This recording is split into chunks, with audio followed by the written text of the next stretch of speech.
What is up, crew? It is Spencer, it is Wednesday, and you are on my personal channel. And I don't know why I keep doing that. I don't know why I keep reminding you that you're on my personal channel, but in case you were wondering, this is my personal channel. This video, we're talking about my coming out story. I'm gonna make it as quick and as condensed as possible. I don't like going over 5 minutes, but I know it's going to, so apologize in advance. I'm starting when I was 14, because that's when everything happened. So, at 14 years old, I entered high school. I went to a public high school where my older brother, he's 2 years older, so he was a junior, was already there. My twin brother and I went as well. I was a part of the Gay Straight Alliance, the basketball team, and the marching band. Female athletes always have the stigma of being LGBT. Then being in the marching band, you have the stigma of being weird. And then being in the GSA, you have the stigma automatically of being LGBT, even though allies do attend, but whatever. So I was thankfully introduced to a very diverse group of people, and that was my friend group in my freshman year of high school.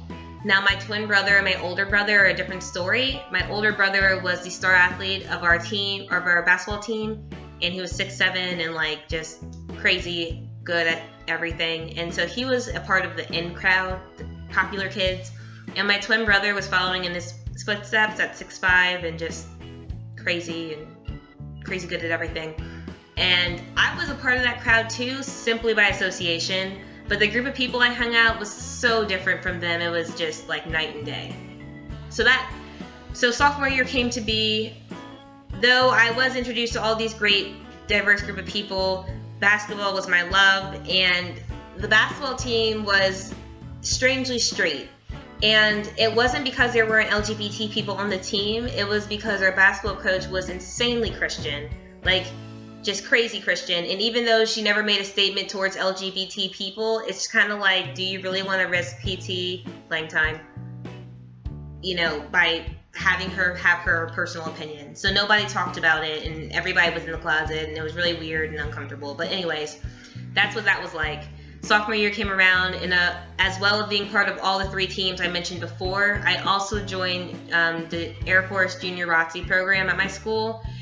And then there's another stigma of military females being LGBT. So all of this was going around, and people are just nosy, and I think it has to do with the fact that, you know, my brothers were who they were, that people started talking, and basically my mom got wind of maybe I may be a part of that LGBT community.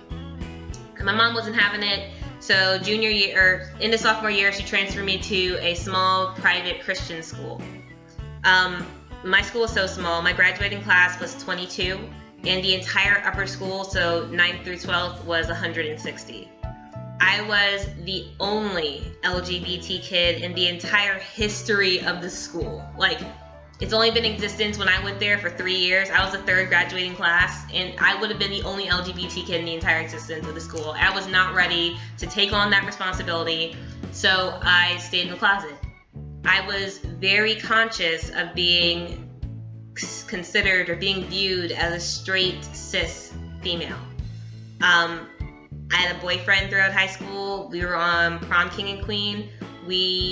I was on homecoming court twice. I tried to make myself fit this idea of normal because I didn't want anyone to question it. When I was a senior in high school, I decided that I actually wanted to join the military, the Air Force to be exact, and at that point, Don't Ask, Don't Tell was still in effect.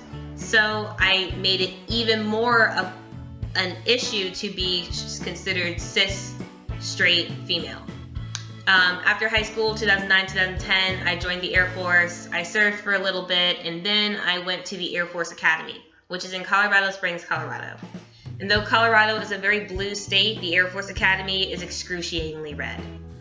And then, even then, Don't Ask, Don't Tell was still in effect.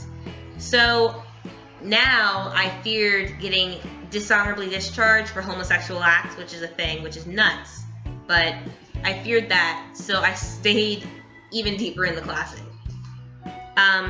In 2013, Don't Ask, Don't Tell was repealed, but the effects didn't happen until 6 months after that date. So it wasn't until I was 21, I'm 22 now, that I actually came out to people as a lesbian. My mom didn't take it well.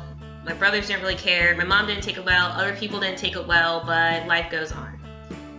If you're familiar with the academies or not, basically you go freshman and sophomore year for free, and as a junior you can continue to go for free, but you must sign a contract saying that you'll serve 5 years in whatever branch you're in as payment.